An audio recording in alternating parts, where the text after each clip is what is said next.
감사합니다. 오늘 강의 제목은 부족한 것이 되겠습니다. 부족한 것.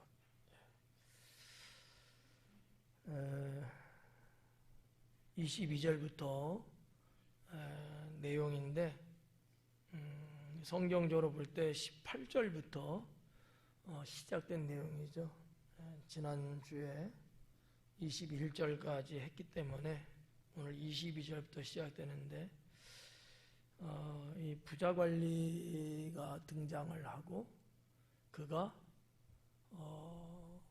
궁금해했던 것, 좀 솔직히 말하면 예수님께 좀 자랑하고 싶었던 것, 그것이 영생에 대한 것이었어요.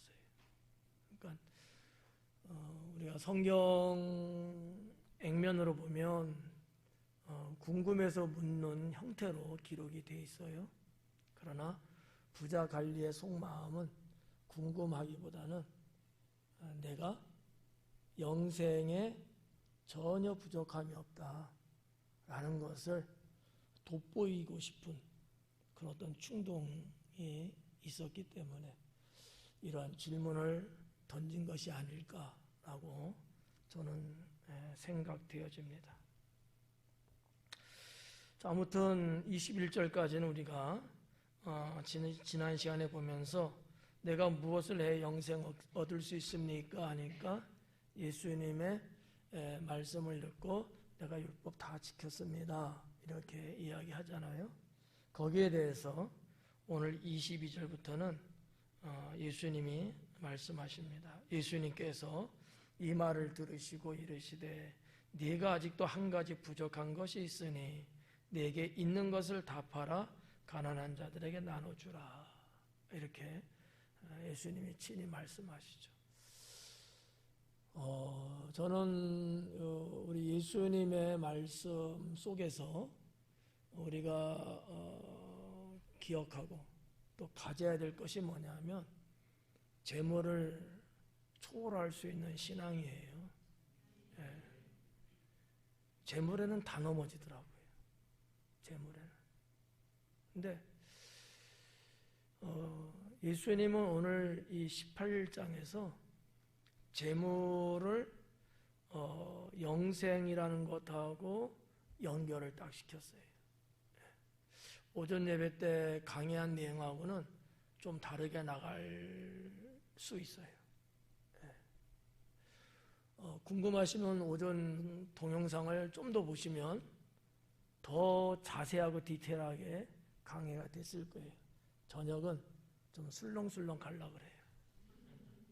여러분의 표정이 피곤에 쪄들어 있는 모습을 보이면 제가 강의할 만한 힘도 안 되고 여러분의 의사를 제가 역행하는 거기 때문에 부담이 되니까 이것이 그러지 않을 때 회복하도록 그렇게 하겠고요.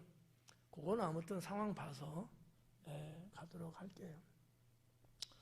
자, 아무튼 이 말씀이 재물에 대한, 그래서 재물이 언제나 누구든지 다 걸려 넘어지는 것과 같더라라는 얘기예요. 여러분들은 어떨지 모르겠어요. 여러분들은 안 그럴까요? 본인들은 어떻게 생각하세요? 내가 하나님 믿고 신앙생활을 내가 하는 데 있어서 재물이 때로는 걸릴까요? 안 걸릴까요? 걸리죠. 솔직하게 해서 좋았어. 그러면 천국에 못 가요. 이게 예수님의 포인트예요. 어떡하죠? 재물에 걸려야 될까요? 걸리면 안 될까요? 근데 걸리고 있죠. 이 문제 어떻게 해결해야 되죠? 그렇지, 걸리지 않게 해야지. 잘 이야기했어요. 그 부분을 좀 이따가 강의해 드릴게요. 너나 할 것 없이 재물에 다 걸린다는 거지. 100이면 100, 많이면 거의 다 걸리는 것 같아요.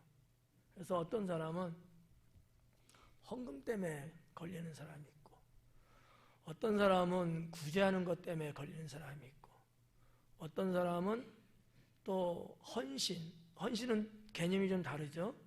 헌신하는 것 때문에 걸리는 사람이 있고요. 하여튼 재물, 물질, 돈 이런 것 때문에 걸려가지고 신앙생활을 기피하고 때로는 포기하고 때로는 하나님을 떠나는 이런 사례들이 있고요.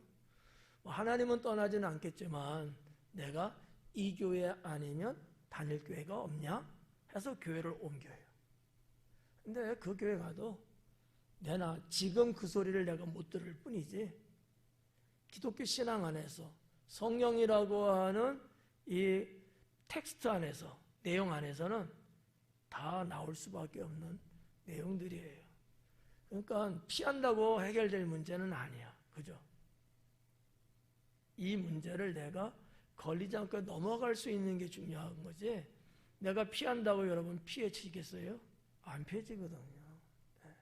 그래서 세간의 사람들도 이런저런 얘기하는 것들도 있고, 같이 하나님을 믿으면서도 재물이라는 것 때문에 왈가왈부하는 그런 케이스들도 있거든요. 실제적으로 어때요? 우리가 하나님 앞에서 내가 물질에 대한 거, 재물에 대한 거, 이게 자유스러워야 되거든요. 이게 아무 문제가 없어야 돼요. 근데 이게 턱 걸린다는 거예요. 네. 그래서 사도 바울도 초대교회에 말씀을 전하면서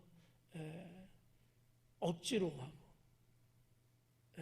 인색하게 하고, 기쁨을 하지 않고, 이게 더 뭐예요? 걸렸다는 얘기예요. 그게 걸렸다는 얘기야. 걸리지 않는 사람은 그런 현상이 안 나타나요. 오히려 감사하고 기뻐하고 행복한 거지. 여러분 대다수가 그럴 것 같은데, 예를 들면 이런 거예요. 하나님께 내가 헌금을 드리는 것이 상당히 기뻐, 행복해. 어때요, 여러분? 솔직하게 말은 하지 말어. 여러분 속으로 자기 자신에게 한번 이야기를 해봐요. 나는 하나님께 헌금 드리는 시간이 너무 나는 기다려지고 나는 행복하다. 이렇게 돼야 걸리지 않아요. 근데 여기에서 만약에 그게 아니고, 한 달이 너무 빨리 오는데? 이렇게 되면 안 돼요. 그래서 우리가 이제 보편적으로 사용하는 단어들 중에 실족이라는 단어가 있잖아요. 실족.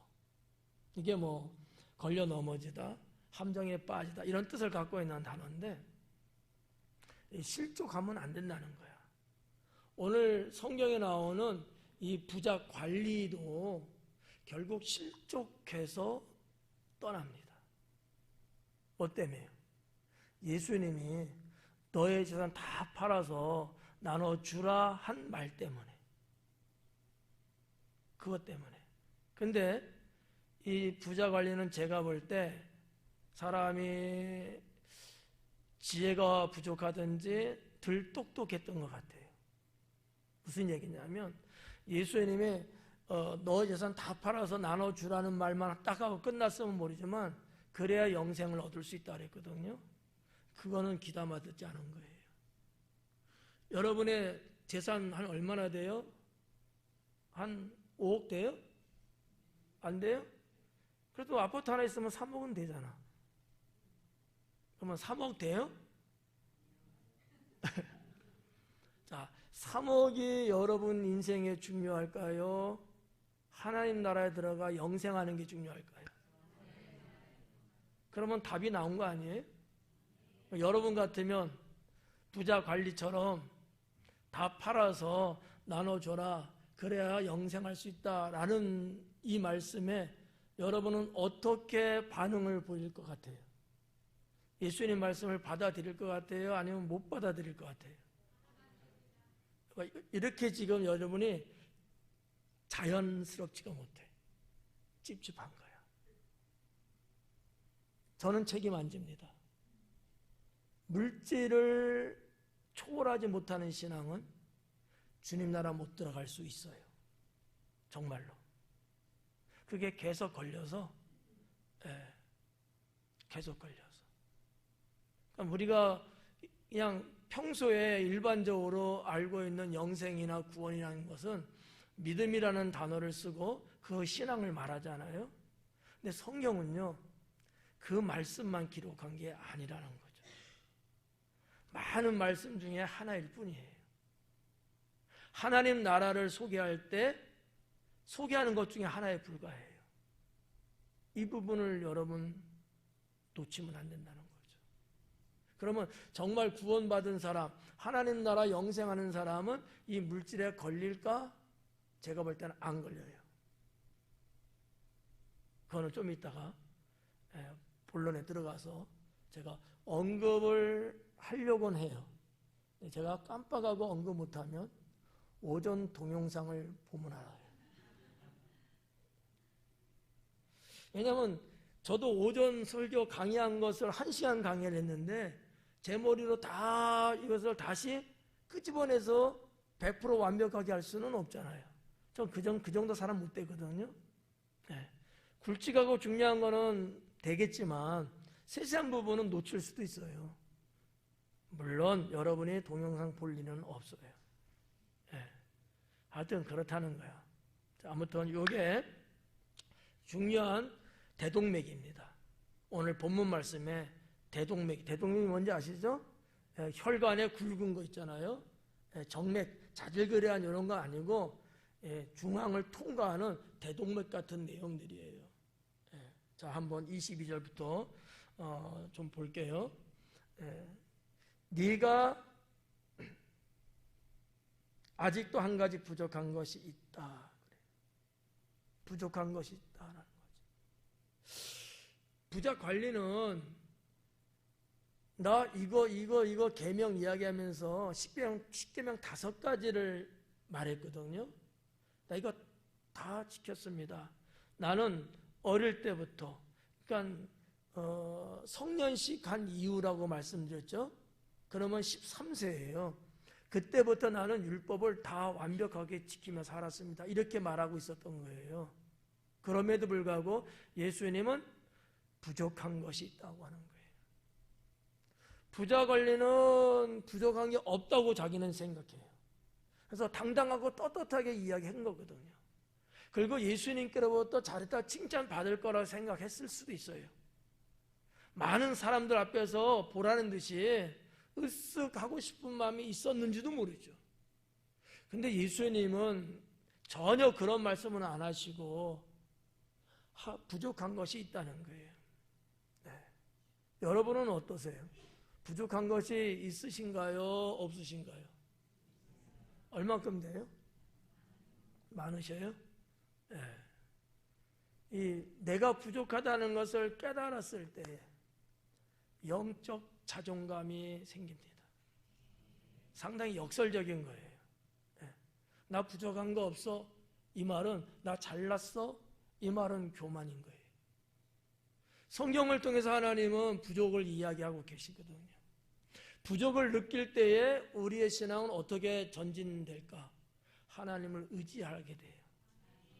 근데 내가 부족하다는 것을 내가 고백하지 않고 내가 삶 속에서 체감하지 않으면서 나 부족하다고 물으니까 대답하는 것은 이거는 아닌 거예요. 내가 삶 속에서 나는 부족하다라는 것을 고백하고 느끼고 그래서 언제든지 내가 더 겸손하게 낮아지는 사람일 때 그게 진짜인 거지. 이런 사람은 하나님을 절대적으로 의지합니다. 여러분이라고 해서 잘하고 완벽하고 온전하고 이거 싫은 사람 있을까요? 없단 말이에요. 여러분들도 나름대로 그러한 레이스를 달리고 있는 분들이라고 말해도 틀림은 없을 거예요. 그런 나는 부족함 없어. 이 얘기는 무슨 얘기일까요? 나는 하나님 없이도라는 데까지 나가는 거예요. 그러니까 우리가 그냥 평소에도 기도할 때나 대화를 나눌 때나 할 때 역시 나는 부족한 것이 있는 사람이다. 이렇게 되면 주님 앞에 겸허한 사람이 돼요. 그렇지 않으면 교만한 사람으로 갈 확률이 높습니다. 그러다 보면 부족함이 없으니까 기도 당연히 안 하죠. 하나님을 의지하지 않는 것뿐만 아니라 그러니까 기도를 안 해요.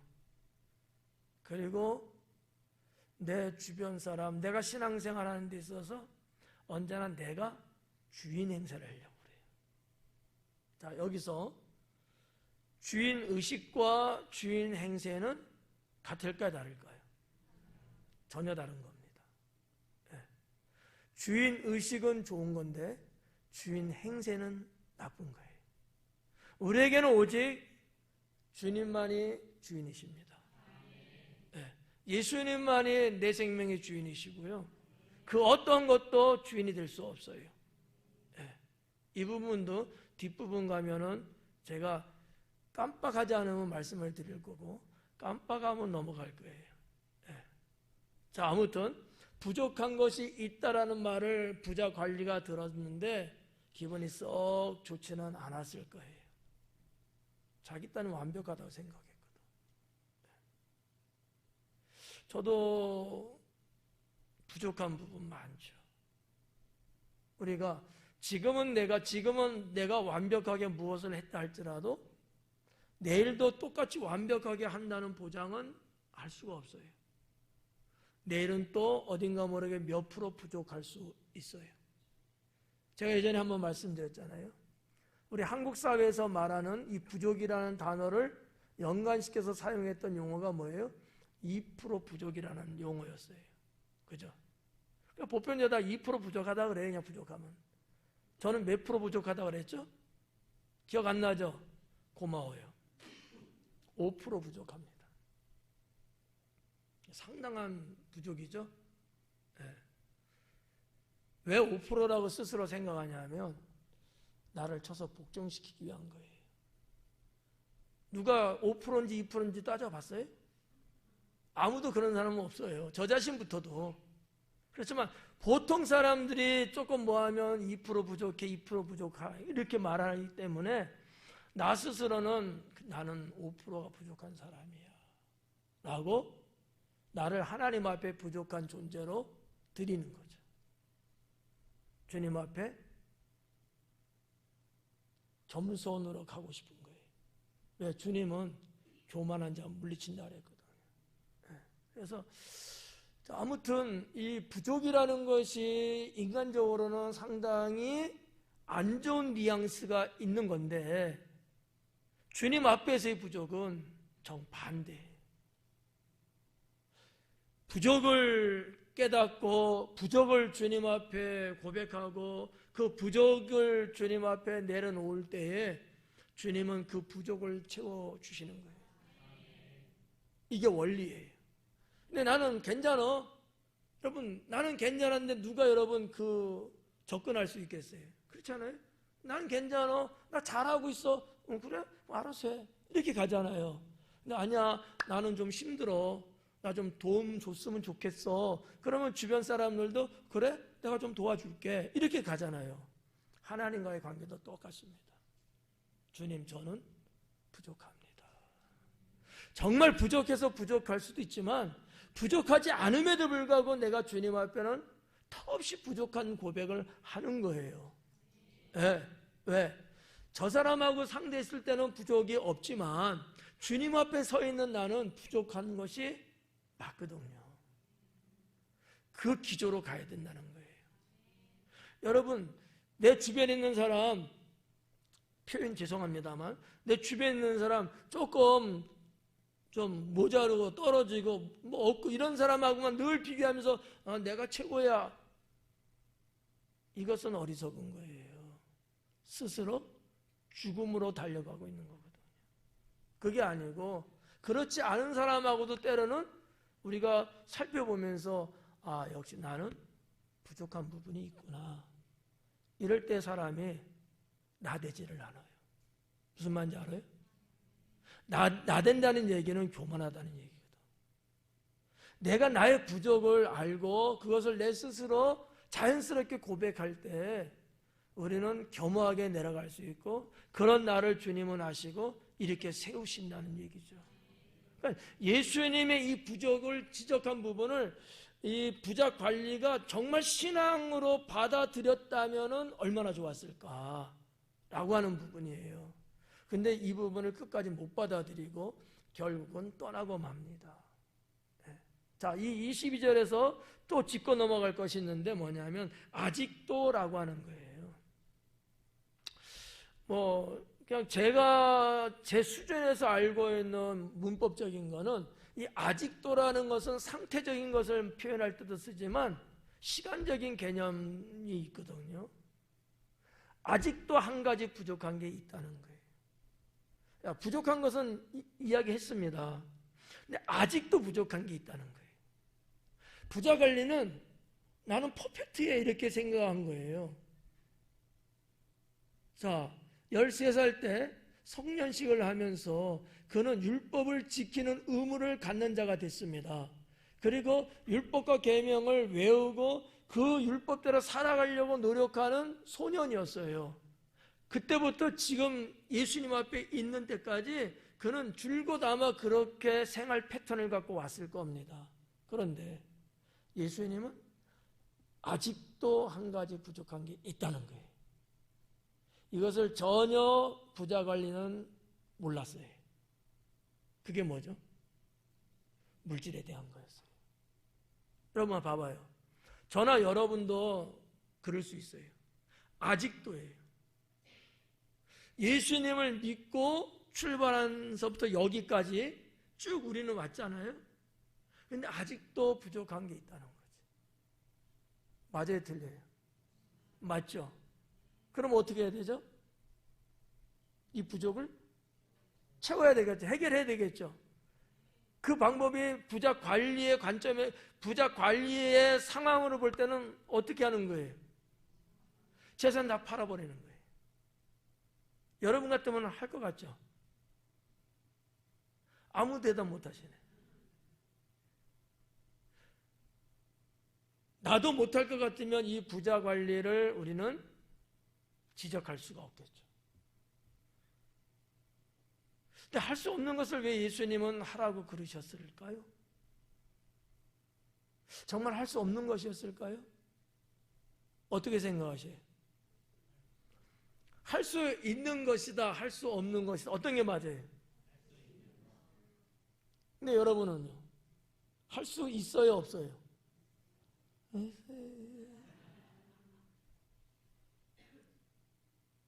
할 수 있는 겁니다. 자, 봐봐요. 뒷부분에 나옵니다만 베드로는 대화의 내용을 가만히 옆에서 듣다가 선생님 보세요. 우리는요 다 버리고 주님을 따랐어요. 이렇게 말하는 거야. 자, 베드로는 자기의 모든 재산, 재물 다 버렸어, 안 버렸어요? 할 수 있네. 그렇잖아요? 왜 여러분은 어렵게 생각만 하시죠? 이게 신앙의 문제라는 거예요. 제가 너무 아프게 밟았어요?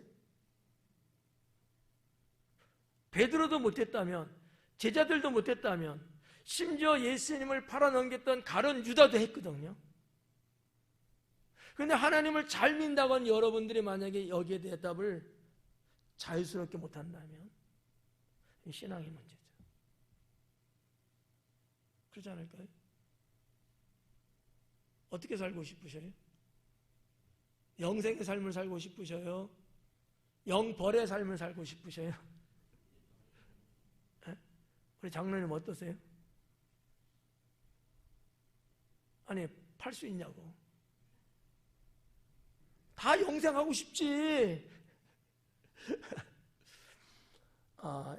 참, 이 부자 관리가 예수님의 이 부분, 아직도 너는 부족한 게 있다라는 이 지적에 그는 헉 했을 거예요.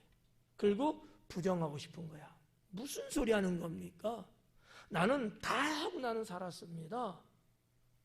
이걸 계속해서 강조하고 고집부리고 있는 부자 관리.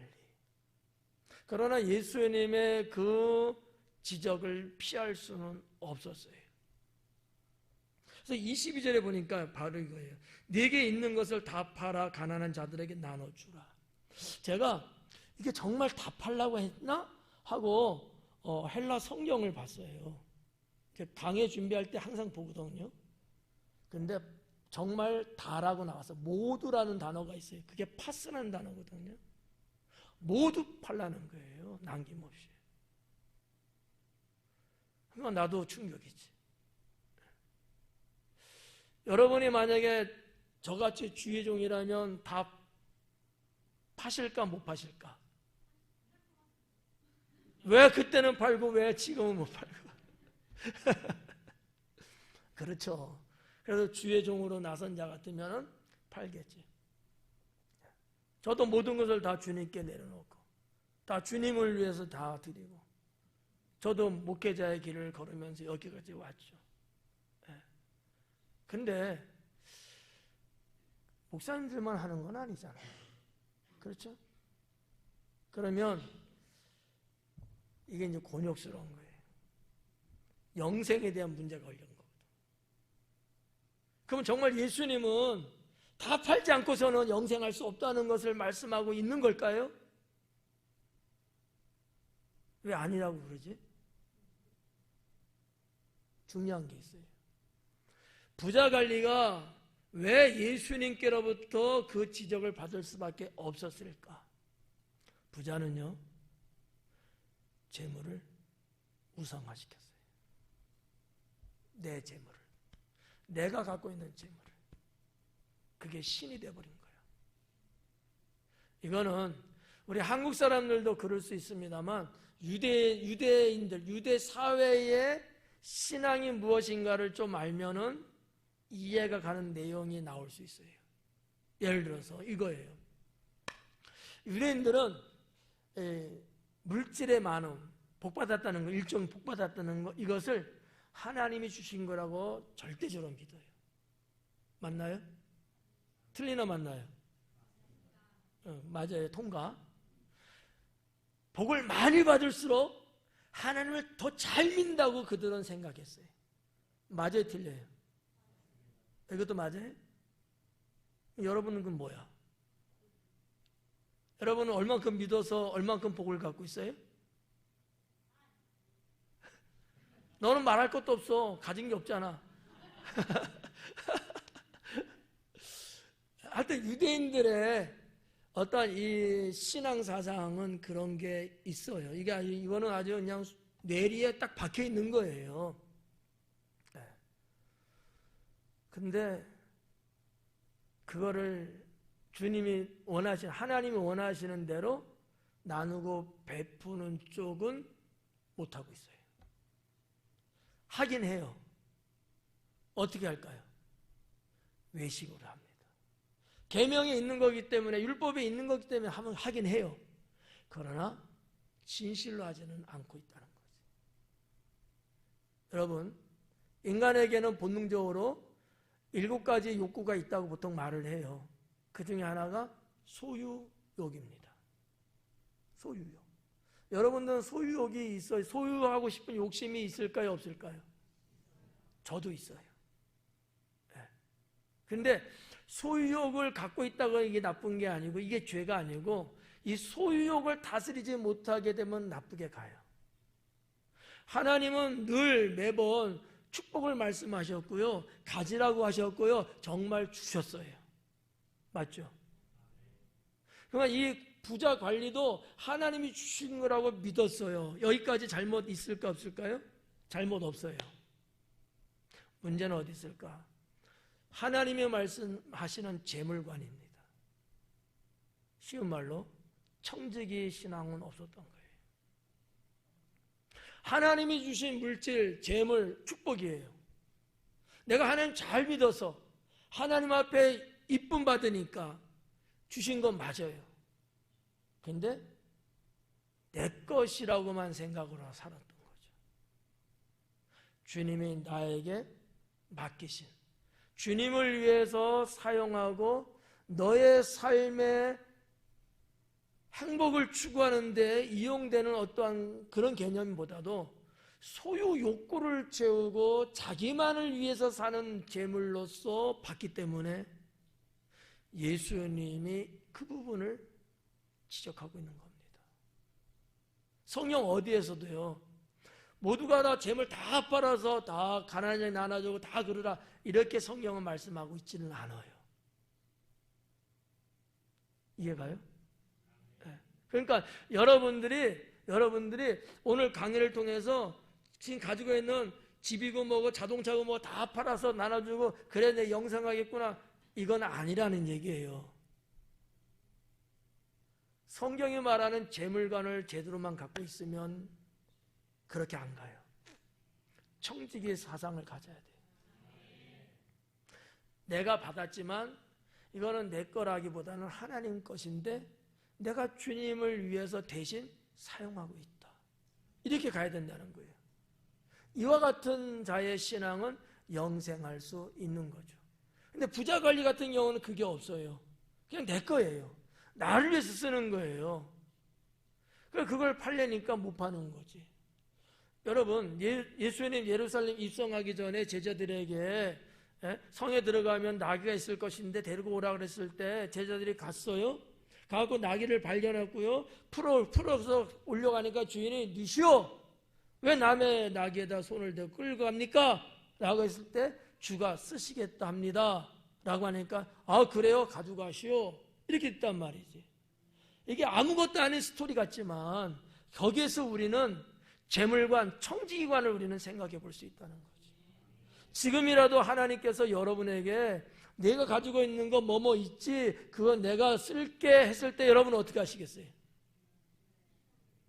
하나님께 아멘입니다 하고 내놓을 수 있으셔요? 아니면은 뭔 소리 하는 겁니까? 이거는 내 노후자금이에요. 여기 노후자금이 필요한 사람 여기 몇 명 있잖아. 네. 어떠세요? 전자, 후자? 후자? 전자? 전자가 뭔지 후자가 뭔지 모르는 거 아니에요? 또 이거? 그러니까 제가 강해드리는 핵심은 그거예요. 정말 하나님이 여러분의 재산을 다 늑탈하고 탈취하시는 그런 하나님이겠느냐? 아니란 말이에요. 믿음이 그 재물을 초월할 수 있어야 됩니다. 여러분, 십계명 중에서 1계명이 뭐예요? 하나님의 다른 신을 섬기지 말라는 거잖아요. 근데 이 부자 관리는 재물을 섬기고 있었던 거예요. 네. 이게 문제라는 거지. 여기까지 정리할게요. 네.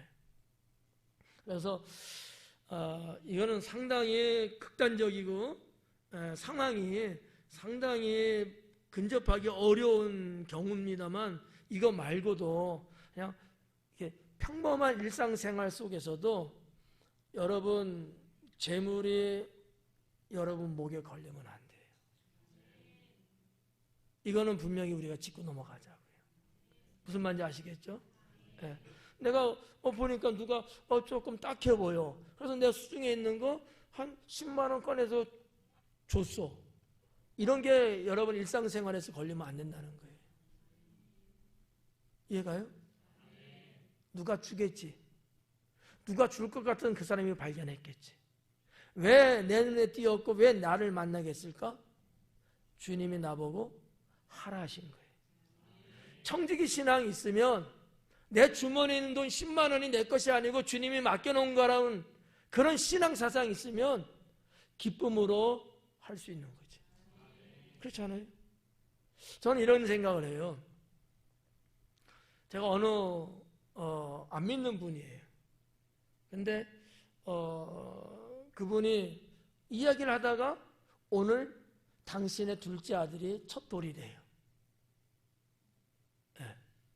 그래서 제 이야기를 듣고 헤어져서 돌아오는 길에 제가 10만 원을 보내줬어요. 왜요? 첫 돌이래잖아. 그랬더만 그분이 제가 괜히 말씀드렸네요 그러더라고. 그래서 제가 답을 썼죠. 아니에요. 아들의 첫돌이라는 소식을 듣게 해서 나는 너무 기쁘고 행복합니다. 축하합니다. 잘했어요, 못했어요? 이건 잘한 것도 사실은 아니야. 당연한 거야. 왜? 내 수중에 있는 돈은 내게 아니고 주님이 대신 쓰라고 주신 거기 때문이죠. 조용하네요. 돈은 이렇게 쓰는 거예요. 그 돈 갖고 내가 요긴하게 쓸 수도 당연히 있죠. 근데 그 사람을 만나서 하필이면 아들 첫돌이라는 이야기를 내게 왜 들려줬을까? 그분, 그 식구들은 믿지 않는 분들이에요. 제가 목사인 거 알아요. 저는 뭘 한 거죠? 복음을 전한 거예요. 예수님 믿으세요, 교회 가세요라는 말은 안 했어도 이걸 여러분이 이해하고 받아들일 수 있어야 돼요. 제가 한 것에 대해서 무슨 뭐 자랑하려고 제가 말씀드린 건 아니에요. 그냥 있는 대로 그대로 말씀드리는 거예요. 재물은 이렇게 쓰는 것이다라는 거죠. 이렇게 쓰는 거다. 이런데 여러분이 딱 걸리면 안 된다라는 거죠. 네. 자, 넘어갈게요. 나눠주라. 그리하면 하늘에서 내게 보화가 있으리라. 그리고 와서 나를 따르라 하시니. 자, 이 부분이에요. 그리하면 하늘에서 내게 뭐가 있으리라? 보화가 있대요. 재산 다 팔아서 나눠주면 하늘에서 보화가 있대네. 할만해요? 할만하지 못해요. 근데 왜 여러분은 왜 이렇게 꼼지락거릴까? 자, 분명히 부자 관리는 예수님이 이 말씀 끝물까지 다 들었어요. 하늘에서 보화가 있을 거라는 거예요. 근데 왜 못했죠? 하늘에서 보화보다는 내 수중에 갖고 있는 이 재물이 더 귀하다고 느꼈겠죠. 그렇지 않을까요? 자, 요 말씀을 그대로 여러분에게 했다고 한번 봐봐요. 다 팔아서 나눠주라. 그러면 네가 하늘에서 부활을 받을 것이다 라는 거야. 여러분 어디다 비중이 더 크다고 봐요? 여러분 재물이에요? 아니면 하늘의 보화예요? 그러면 할 수 있을까 못할까요? 대답들 못하는 사람도 있어. 근데 이 보화는 정말 보화, 즉 상급이라고 볼 수도 있고요. 지금 부자 관리가 질문한 요지는 뭐죠? 이것도 모르고 듣고 있구나. 부자 관리가 예수님께 무엇을 질문했죠?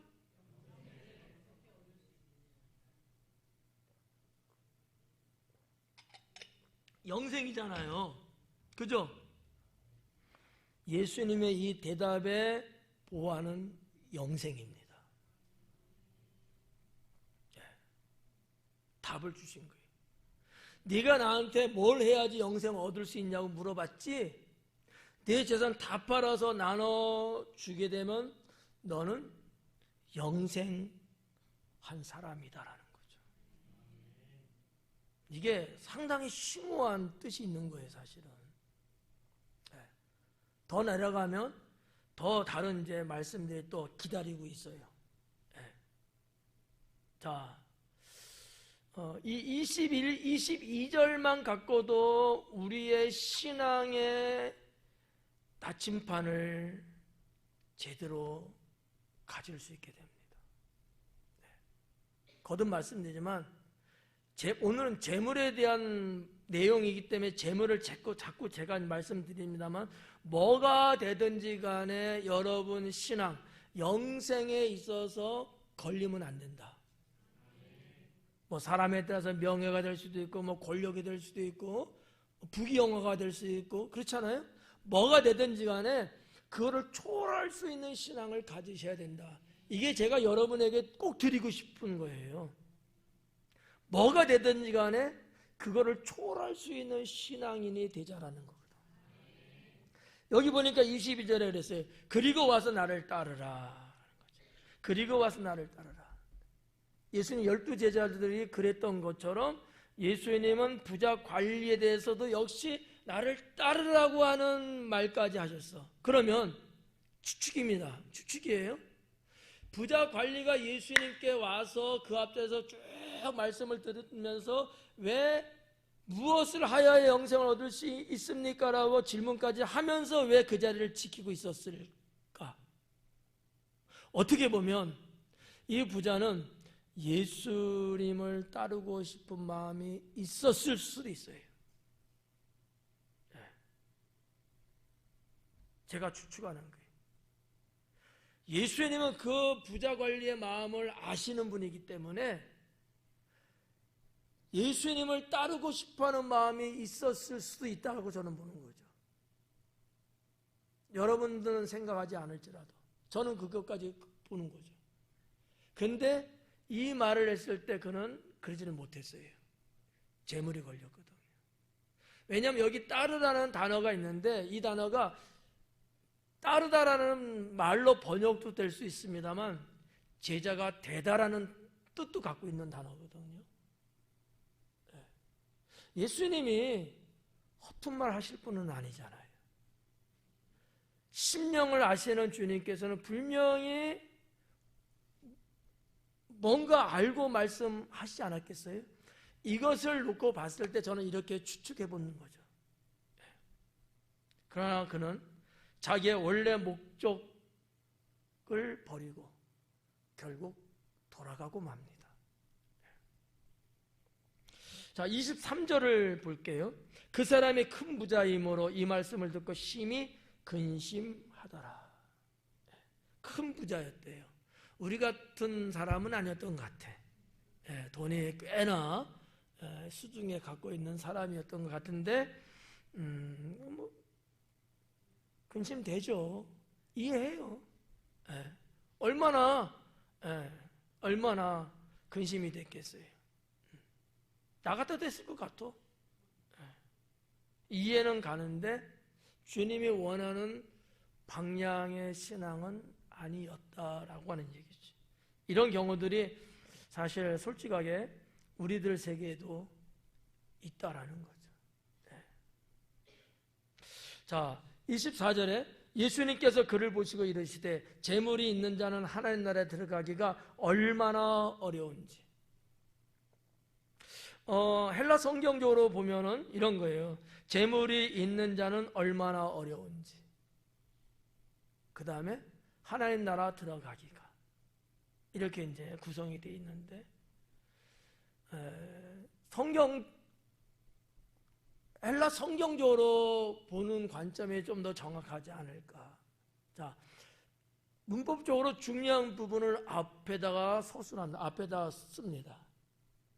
하나님 나라 들어가는 것과 얼마나 어려운지라는 것 두 개가 있는데 이 두 개 순서가 원래 이런 건데 이렇게 한국 성경은 해놨어요.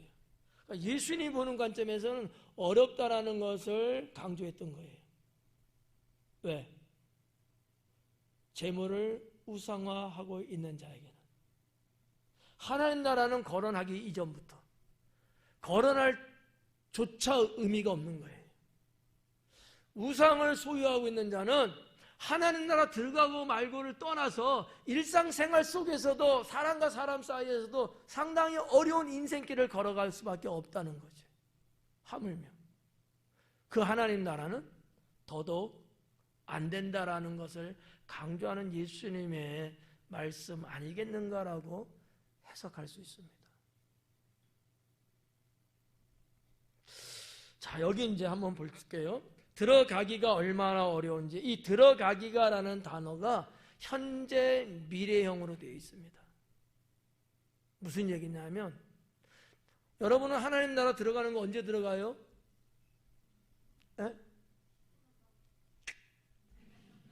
죽으면. 그렇죠. 죽으면 우리가 가잖아요. 근데 그 죽으면은 현재의 미래예요. 미래잖아. 근데 지금 이 단어는 뭐라 그랬어요? 현재 미래형인 거예요. 현재예요, 현재. 그러면 예수님은 지금 언제 들어간다는 얘기예요? 지금 들어간다는 얘기예요. 자, 예를 드릴게요. 이 예가 정확하지는 않아요. 여러분의 이해를 돕게 하기 위해서 하는 예일 뿐이에요, 그냥. 여러분 아파트 좋아하시는 것 같은데, 자, 아파트 자, 신축 아파트 건설해서 분양하죠. 그럼 여러분이 들어가고 싶어서, 입주하고 싶어서 계약을 하지 않습니까? 계약을 지금 했어요. 계약하면 들어가요? 언제 들어가요? 나중에 들어가겠죠? 이게 어떻게 보면 현재 미래형과 같은 거예요. 하나님 나라 들어가는 것이 이미 여러분에게는 계약이 된 상태야. 근데 지금 들어가요? 가실래요? 좀 이따 가실래요? 네. 이거 이해하셔야 돼요. 현재 미래형은 그렇게 쓰는 거예요. 자, 제가 지난 시간에도 말씀드렸어요. 하나님 나라가 이 땅에 왔다 안 왔다? 어디에 왔다? 내 심령에 왔다. 하나님 나라가 내 안에 들어왔다는 거예요. 이게 없으면 구원 못 받습니다. 그럼 하나님 나라가 내 안에 어떻게 들어올 수 있을까요? 그래서 가장 기초적인 거 지금 말씀드리는 거예요. 그냥. 하나님 나라가 내 안에 어떻게 들어와요? I don't know, you don't know. 말씀을 내가 받아들일 때. 하나님 나라가 들어오는데 그 하나님 나라가 내 안에 들어오게 되면 그 말씀의 능력이 운동하는 거야. 네. 그러면서 내 안에 있는 죄성을 다 쫓아내요. 이것을 변화라는 단어로 사용합니다. 그러니까 주의 말씀이 내 안에 내가 아멘하고 주의 말씀을 내가 받아들이면 말씀은 곧 하나님이시고 말씀은 예수 그리스도예요. 그 로고스와 그 레마의 말씀이 여러분 심령으로 들어오면서 하나님 나라가 여러분 안에 형성이 되는 거야. 그러면 천국 이제 가야죠. 좀 더 이따 갈래? 네. 하나님 나라는 지금 현재 내가 갖고 있어요. 그러나 우리가 정말 실체적인 하나님 나라는 미래. 이게 현재 미래형이라는 거지. 자, 위에서 조명이 비춰갖고 저한테는 그림자가 생깁니다. 맞죠? 저는 실체고요. 뒤에 나오는 건 그림자예요. 실체와 그림자의 관계입니다. 하나님 나라는 여러분 안에 있고요. 여러분은 그 하나님 나라에서 살고 계시는 거예요. 이건 실체예요. 맞나요? 그거 아니에요. 정말 실체는 우리가 죽어서 가는 그곳이 실체고 정말 여러분 안에 들어와 있는 것도 실체예요. 그럼 그림자는 어떤 것들에 해당될 수 있을까? 여러분의 삶 속에서 나타나는 것들. 실체가 없이는 그것이 나타나지 않아요. 실체가 있기 때문에 그림자가 있듯이 하나님 나라가 여러분 안에 있기 때문에 여러분이 하나님 나라의 삶을 살고 있기 때문에 여러분의 삶을 통하여서 하나님의 모든 것들이 나타나고 있는 거야. 조명이 비쳐서 나타나듯이. 아시겠죠? 사도 바울은 이것을 두 가지 단어로 이야기를 했어요. 그게 뭐냐? 이미, 아직이라는 두 단어입니다. 하나님 나라를 설명할 때 사도 바울은 이미라는 단어와 아직이라는 단어를 썼어요. 이미라는 건 뭐예요? 하나님 나라가 이미 내 안에 있다는 거죠. 아직은요. 그러나 아직은 주님 나라에 우리가 가진 않았다. 이 사상이거든요. 여러분들이 이 신앙을 갖고 계셔야 돼요. 이 하나님 나라가 내 안에 없고 내가 그 하나님 나라에 살지 않는 사람은 분명히 하나님을 믿고 있어요. 그런데 교회 안에서만 믿어요. 교회만 떠나면 안 믿어요.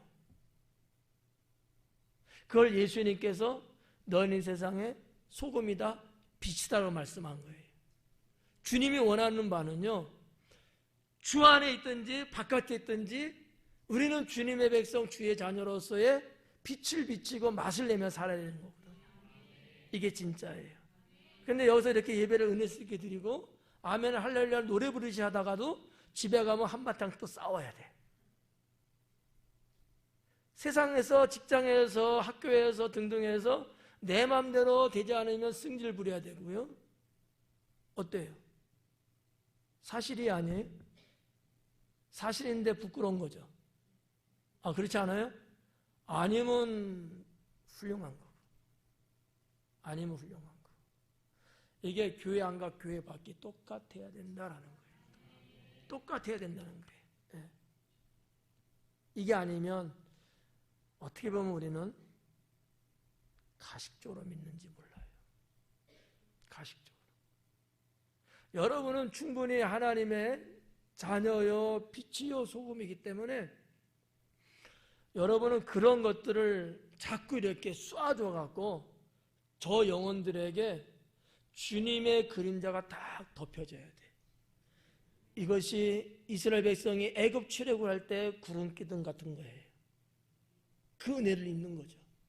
그걸 보면서 나도 하나님 믿어야 되겠다. 우리가 뭐 전도하고 다니고 전도 돌리고 다 당연히 필요한 거예요.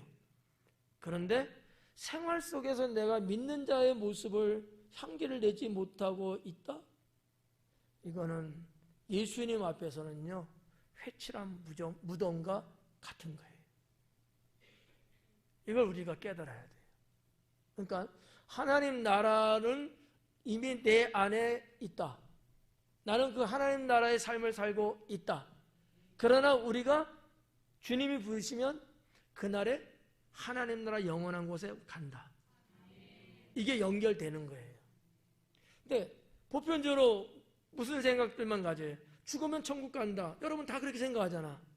지금 내가 하나님 나라가 없는데 어떻게 천국을 가냐고요. 못 갑니다. 상당히 신학적인 얘기이기 때문에 제가 부담될까봐 말을 좀 조심스럽게 하는 거예요. 하기 쉬운 말로는 믿으면 구원받아, 구원받으면 천국 가는, 이렇게 그냥 연결되잖아요. 이것을 더 깊이 쪼개고 나눠서 말씀드리면 그 구원받는다는 것, 그 나라를 들어갈 수 있다는 것이 원천적으로 기본적으로 뭐가 먼저 선행돼야 되느냐? 주님이 내 안에 들어와야 된다는 거지. 이게 안 되면 안 된다는 거예요. 그거 되게 어렵겠는데 목사님? 아니, 어렵지 않아요. 주님의 말씀을 믿음으로 받아들이고 주님을 나의 구주로 영접하고 고백하면요, 주님은 여지없이 그 심령에게 들어가거든. 그리고 그 내 심령 안에 와 계신 분이 결국 하나님 나라를 거기서 이제 만들어 놓은 건데 주인이 되시는 거예요. 근데 이거 보면 알아요. 여러분 스스로 테스트 해봐요. 내가 살면서 내가 주인 행세하며 살고 있느냐? 아니면 내 안에 계신 주님께 주인의 권력을 다 넘겨드렸느냐? 어느 쪽이 가까워요? 골치 아프죠? 네. 이거 보면 알 수 있어요. 정말 주님이 내 안에 계신다면은 나는 주님께 모두 이양하는 거예요. 그래서 내 멋대로 안 사는 거야. 주님 뜻대로. 하나님이 기뻐하는 대로. 그렇죠? 일명 은혜롭게 사는 거죠. 그게 안 되는 사람은요, 아무리 100번 여기 와서 예배 드려도 돌아가면요, 그게 없어요. 주의 나라가 없기 때문에 그래요. 주의 나라가 있다는 얘기는 그 나라의 주인은 우리 주님이시잖아. 이런 관계예요. 그래서 이 지금 24절에서 하나님 나라에 들어가기가 얼마나 어려운지, 이미와 아직의 관계, 현재 미래형적인 이 단어들, 누가는 이런 단어를 사용했다라고 하는 얘기죠. 왜요? 예수님 말씀이 그거였기 때문에 누가는 의사로서 정교해요. 아주 샤프하게 그 부분을 단어로 표현하고 있는 거거든요. 25절에 낙타가 바늘기로 들어가는 것이 부자가 하나님 나라에 들어가는 것보다 쉬우니라. 정말 넌센스 중에 넌센스예요. 자, 낙타가 바늘기에 들어가는 건 하나입니다. 잘 봐요. 낙타가 바늘기에 들어가는 겁니다. 그 다음에 부자가 하나님 나라에 들어가는 거예요. 어떤 게 쉬울까요? 낙타가 바늘 귀에 들어가는 거하고 부자가 하늘나라 가는 거하고 어떤 게 쉬워요? 부자가 그죠? 하늘나라 가는 게 쉽지. 이게 상식이잖아요. 그런데 우리 주님은 그렇게 말씀 안 하는 거예요. 낙타가 바늘기 들어가는 게 쉽대요. 이거 이해 가요? 가요, 안 가요? 지금 5월달인데? 안 가죠? 저는 이해 가요. 왜 이해가 갈까? 하나님이 하시는 일이기 때문에. 그분은 세상을 창조하신 분이고요. 지금도 다스리고 계시는 분이야. 그분은 말씀으로 세상을 창조하셨고요. 지금도 여전히 말씀 한마디로 세상을 주관하십니다.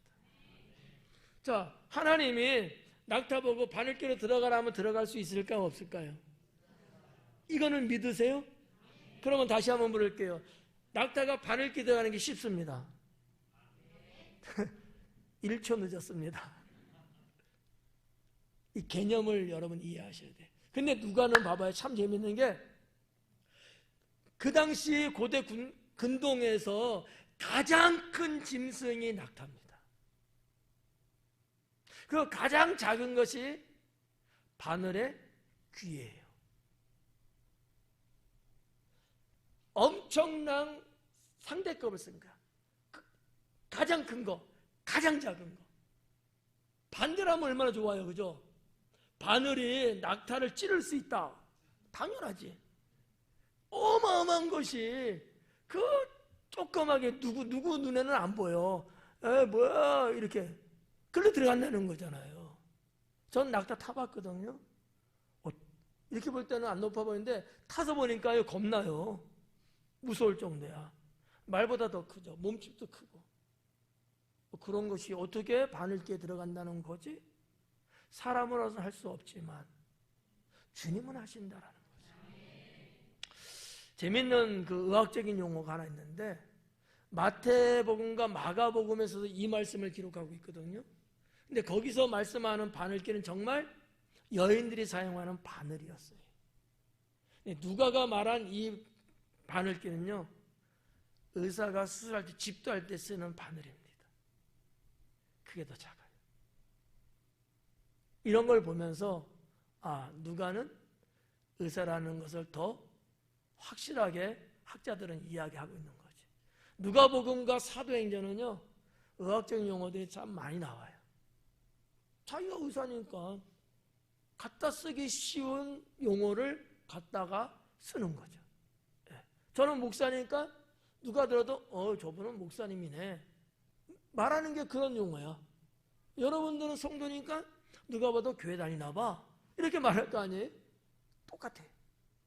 이 지금 25절에 낙타가 바늘기로 들어가는 게 부자가 하나님 나라에 들어가는 것보다 쉽다. 근데 왜 부자 관리는 어려웠을까? 아까 이야기했는데 물질을 우상화했기 때문이에요. 뭐가 우상화되든지, 예를 들어서 전에 한번 말씀드렸는데 요즘 어떤 사람들은요 나의 봄을 이루는 하경이 뭐다? 핸드폰이잖아요. 핸드폰. 그래서 그 핸드폰에 태클을 걸면은 승질이 난대. 핸드폰을 못 쓰게 하고 요금제를 바꿔버리고 부모가 게임한다고 뭐 한다고 그러면요 부모도 죽일 것 같아. 이게 일종의 그게 우상화됐어. 어떤 사람은요 자기가 좋아하는 연예인이 있어요. 근데 누가 뭣도 모르고 그 연예인에 대해서 그냥 일가를 한 거야. 어떻게 했어요? 불법도 뻔하죠. 가만히 있었겠어요? 아니죠. 달려들어가고 그냥 거시기 했대요. 나의 우상이었거든. 근데 그게 그렇게 할 만한 거예요? 아니잖아. 우상화가 되면 그런 거예요. 우리들도 뭐가 되든지 간에 나에게 있어서 그게 우상이 되면 하나님 외에 딱 걸려요. 이거 철저하게 여러분 관리하셔야 합니다. 심지어는 내 남편이든 아내든 부모님이든 자식이든 형제든 친구든 누구든 하나님보다 더 사랑하는 것은 뭐라고 그랬어요? 우상 숭배이라. 이 부자 관리가 여기에 걸린 거예요. 이걸 넘어갔으면 참 좋았을 텐데. 그래갖고 예수님은 그 부자 관리를 알기 때문에 이 비유를 드신 거예요. 낙타가 바늘기 들어가는 게 훨씬 쉽다. 부자는 더 어렵다. 우리가 볼 때 상식적으로는 부자가 되는 게 100번 맞다. 이건데 그만큼 부자는 재물을 우상화하고 있기 때문에 절대 못 들어간다. 하나님 외에 어떤 것을 우상으로 섬길 때는 절대 못 들어갑니다. 불가능해요. 이런 것을 우리가 이 성경에서 느낄 수 있어야 돼요. 어떠한 것도 하나님 외에 더 사랑하면 그거는 하나님 나라에 합당하지 않다라는 거죠. 그 다음에 26절에 보니까 자, 주변에 듣는 사람들이 있었잖아요. 군중들이. 듣는 자들이 말하는 게 그런즉 누가 구원을 얻을 수 있습니까? 그러면 이들은 깜짝 놀랐을 거야. 뭔 소리야? 뭔 소리야? 이렇게. 저는 이제 부드럽게 말한 거예요. 나쁘게 말하면 뭔 개 소리야? 이렇게 말한다고. 제가 띄어서 말했어요. 그렇잖아. 말 같지도 않는 소리. 아니 우리는 다 하나님을 믿는 자들이고 그런데 아니 이 재물 이런 거 이렇게 안 한다고 해서 영생을 하지 못한다? 이건 한 번도 생각해 본 적이 없는 사실이에요. 근데 나사렛의 예수라고 하는 일명 대단한 선지자라는 이자가 말하는 것 보니까 과간인 거예요. 받아들이기가 어려운 거야. 모여있는 사람들이 볼 때. 그래서 이렇게 그냥 공격성 질문을 던지는 거죠. 누가 구원을 얻을 수 있습니까? 이러는 거야. 따지는 듯이. 그럴만하죠. 그렇잖아요. 우리 지금 하나님 잘 믿고 있잖아요. 근데 누가 와갖고 너희들처럼 그렇게 믿으면 천국 못 가! 이러면 우리 가만히 있을 것 같아요? 왜 못 가! 막 이럴 거 아니야. 그런 거야, 어떻게 보면. 지금 상황이 그런 상황이지 않을까라고 한번 이렇게 그림을 그려보는 거죠. 여기에 대해서 주님은 뭐라고 하죠? 이르시되 27절 무릇 사람이 할 수 없는 것을 하나님은 하실 수 있느니라. 사람으로서는 할 수 없지만 하나님으로서는 할 수 있다. 뭘 할 수 있다는 거예요? 뭘 할 수 있다는 걸까요? 에? 낙타가 바늘기 들어가는 거 그거 할 수 있다. 그렇죠? 맞기도 하고 틀리기도 해요. 빗나갔어요. 부자가 천국 들어가는 거 할 수 있다. 어떻게 하면? 다 팔아 나눠주면. 우상시하지 않으면. 그러니까 우리가 얼핏 보면은 낙타가 바늘기 들어가는 거 할 수 있다. 이거는 그 앞절에서 이미 종결된 상황이야. 누가 들어갈 수 있습니까? 주님은 할 수 있다. 뭐를? 부자인 관리도 하나님 나라 들어가 영생할 수 있다. 가능성을 계속 말씀하고 계시는 거예요. 기회를 주고 있는 거예요. 이걸 우리가 알아야 돼요. 언제나 우리도 하나님은요 기회를 주시고요 기다려 주시고요 지켜보고 계시는 거예요. 이제 할까? 다음에 할까? 언제 할까? 그러니까 초두에 말씀드렸다시피 부자 관리가 좀 더 예수님의 의도를 알고 조금만 생각하고 지혜롭게 쓰면은 됐을 텐데 그걸 못하고 이 부자 관리는 대화 속에서 사라져버립니다. 두 가지 다 생각할 수는 있어요. 낙타가 바늘게 들어갈 수 있다. 그거 얼마나 할 수 있다. 사람은 아니지만 할 수 있다. 그것도 되지만 절대 안 되는 모습을 보였던 부자 관리의 재물. 그러나 주님은 그런 심령도 가게 할 수 있다라고 하는 거예요. 이것까지 보라는 거지. 이해 가셔요? 네. 오전 예배 때는 이 부분 안 했어요. 그러면서 우리가 이 부분 한번 보자고요. 사람이 할 수 없는 것을. 자, 사람이 할 수 없는 것. 자, 할 수 없는 것이 있어요. 그게 뭐냐면 율법입니다. 근데 부자 관리는 내가 율법 다 지키고 내가 이렇게 했기 때문에 내가 할 수 있다고 본 거예요. 뭐를 본 걸까? 뭐를 할 수 있다고 봤을까요? 부자관리가? 예? 아니, 그건 했지. 부자관리는 율법 다 지켰잖아요. 그럼 자기는 뭘 할 수 있다고 생각했을까요? 예? 그렇죠. 영생이었어요. 영생. 근데 예수님은 그 율법은 할 수 없다. 뭐를 할 수 있다? 믿음만이 할 수 있다. 하나님을 절대적으로 믿는 그 믿음. 그것으로만 할 수 있다. 이것을 강조한. 왜냐하면 하나님은 할 수 있다 그랬거든요. 하나님이 할 수 있다는 얘기는 무슨 얘기냐? 우리들에게 구속의 믿음을 주셔서 할 수 있게끔 하신 거예요. 이것을 좀 더 다른 각도에서 보면 예수님께서 이 땅에 할 수 없는 것을 할 수 있게끔 하기 위해서 오셨거든요. 사람으로서는 영생할 수 있는, 구원받을 수 있는 게 없어요. 이 문제를 할 수 있게끔 하기 위해서 이 땅에 오셨고요.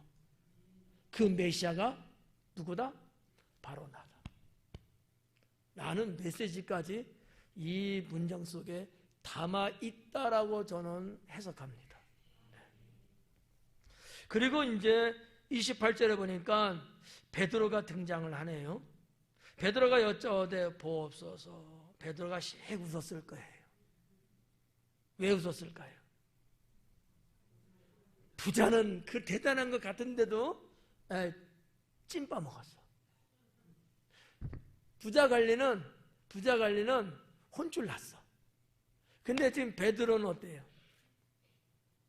그거 했거든. 얼마나 의기양양하고 당당했겠어요. 그래서 베드로가 여짜오되 보옵소서. 우리가 우리의 것을 다 버리고 주를 따랐나이다. 이런 거야. 미사일 쏘듯이 말이죠. 딱 가슴 딱 열면서 그랬을 것 같아. 제가 볼 때는. 그렇잖아요. 지금 앞에서 벌어진 광경을 다 보고 있잖아요. 지금 제자들이. 부자관리 대단한 사람이에요. 율법 계명 다 지켰고 자기가 쫙 했다는 거야. 근데 예수님은 아닌 거지. 근데 우리는 뭐 했어요? 우리는 다 버리고 떠났잖아. 얼마나 여러분 심히 불끈불끈 솟았겠냐고. 이때도 하고 베드로가 또 참견하고 나서는 거야. 언제나 일반은 베드로야. 네. 근데 재밌는 게요. 예수님은 그런 베드로에 대해서 한마디도 야단하거나 말리지를 않아요. 이게 독특한 거지. 딴 때는 막 나서갖고 주는 그리스도 살아계신 하나님의 아들이십니다 막 이랬을 때도 사탄아 물러가라 이랬잖아요. 근데 이 상황에서는 아무 소리를 주님은 안 하시고 오히려 베드로의 그 말을 그대로 받아들입니다. 그만큼 중요하다는 거예요. 그만큼. 여기 우리 성경에서는 우리가 우리의 것을 다 버리고 역시 다라는 단어를 였어요. 근데 사실은 파스라는 모든의 단어는 아니고요. 타라는 관사를 였어요. 그래서 그것을 다 버렸다. 그건 뭐예요? 부자 관리가 못 버렸던 그거를 말하는 거야. 이게 더 정확할 수 있어요. 부자는 못 버렸던 것을 우리는 다 버렸습니다. 우리는 버렸다 이거야. 이게 마데테스라는 거지. 이게 제자라는 거예요. 얼마나 의기양양했을까. 뿌듯했을 것 같아. 여러분도 여기서만큼은 베드로처럼 실수하는 베드로가 아니고 정말 주님의 마음을 흡족하게 해드리는, 어떻게 보면 이 베드로의 이 고백은 말이죠, 참고서와 같은 거야. 산 증인이잖아요. 그렇잖아요. 부자 관리는 못했는데 베드로 제자들은 했잖아요. 이것을 여실히 보여주고 있는 케이스거든요. 쓰임 받았다는 거죠. 가만히 지켜만 보고 뒷짐지는 게 아니고 이럴 때 주님의 그 말씀에 힘을 실어드린 베드로가 아니었을까. 어떻게 보면 우리들도 살면서 복음에 힘을 실어줄 수 있는 그런 사람 되면 참 좋죠. 그리고 29절은 그 내용을 예수님 말씀하셔요. 내가 진실로 너에게 이르노니 하나님의 나라를 위하여 집이나 아내나 형제나 부모나 자녀를 버린 자는 다 버려야 되네. 이거는 뭐 재물뿐만 아니네요, 그죠? 다예요, 다. 예수님은 이 29절에 내가 진실로 너희에게 이런 말씀을 합니다. 자, 잘 봐봐요. 예수님이 많은 말씀을 하시죠. 그런데 많은 말씀을 하시지만 그 말씀 다 내가 진실로 너에게 이르는 이런 말씀은 안 하셔요. 근데 꼭 할 때가 있었어요. 왜 그러셨을까? 확실하다는 것, 확고하다는 것을 보증하는 차원에서 주님은 그럴 때 내가 진실로라는 단어를 사용했습니다. 내가 진실로. 이것은 비켜갈 수 없다. 이건 반드시 되는 것이다. 확실하다. 믿어라. 라는 것을 더욱 강조하기 위해서 아멘이라는 단어를 썼다는 얘기예요. 그게 진실로라는 뜻이거든요. 부사인데. 예수님 말씀은 얼마나 많습니까? 근데 그 말씀 속에 없어요. 꼭 할 때만 이 말씀을 했다는 얘기지. 근데 더 강조된 경우도 있죠. 내가 진실로 너에게 이르는 이럴 때. 그것이 얼마나 중요했으면 두 번씩이나 강조하시면서 그랬을까. 여러분이 성경 볼 때 이런 포인트는요, 놓치면 안 돼요. 정말 주님이 귀하게 여기는 내용들이거든요. 그리고 여기 버린 자는 자녀를 버린 자 다 버렸잖아요. 버린 자는 이게 무슨 얘기냐? 자기 부인입니다. 내가 나를 부인하는 거예요. 나 이거 있다 저거 있다 나 이거 할 수 있다 저거 할 수 있다 이런 건조차도 다 버리는 거예요. 자기 부인하고 자기 십자가를 지고 쫓는 자가 주님 나라 간다고 하는 거지. 너는 너를 부인하고 너 십자가를 지고 나를 쫓으라고 하는 거죠. 부인에 해당되는 거예요. 사실 우리 크리스찬들이 자기를 부인 안 해서 문제예요. 나를 자꾸 드러내려고 그래. 나를 부인해야 되는데 제가 안 했습니다. 주님이 하셨죠. 이런 거 일종의 쉽게 말하면 아우 집사님 고생 많았어요. 그럴 때 그렇죠? 그게 아니고 웬걸요. 다른 분들이 다 하신 거죠. 저는 조금 했어요. 이런 식으로 나를 부인하는 거야. 이 말을 다른 말로 말하면 나를 쳐서 복종시키는 거하고 같은 맥을 이어가도 큰 문제가 없어요. 우리 기독교 신앙에는 이런 부분들이 상당히 있거든요. 언제든지 나를 부인하는 거야. 나를 부정한다는 얘기예요. 나를 부정. 아까도 말씀드렸잖아. 주의 나라가 내 안에 임하면 지금까지는 내가 내 생명의 주인은 나라고 했잖아요. 그때는 내가 나를 부인하게 돼요. 내 것이 내가 주인이 아니고 주님이 나의 주인이십니다. 이 자기 부인이라는 것이 예수님께부터 시작된 말씀이거든요.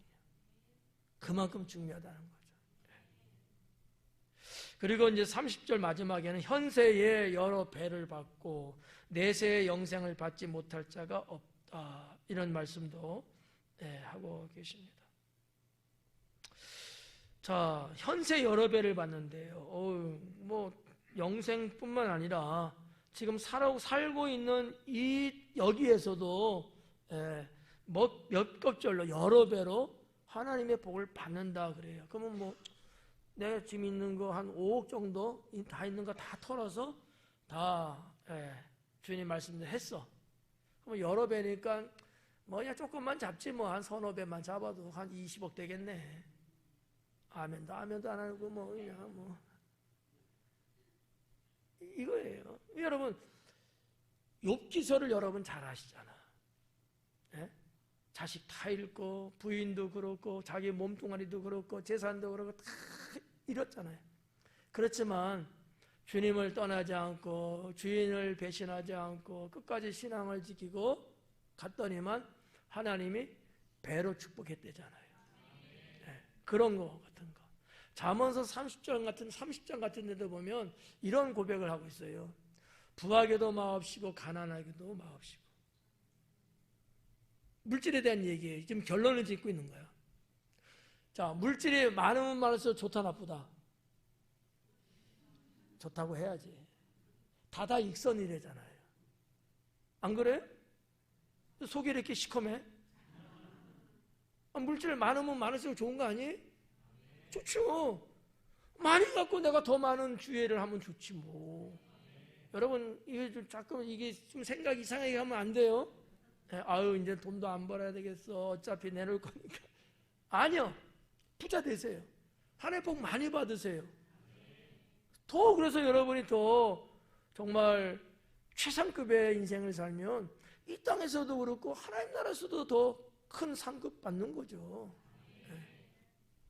그거예요. 근데 잠언은 그거예요.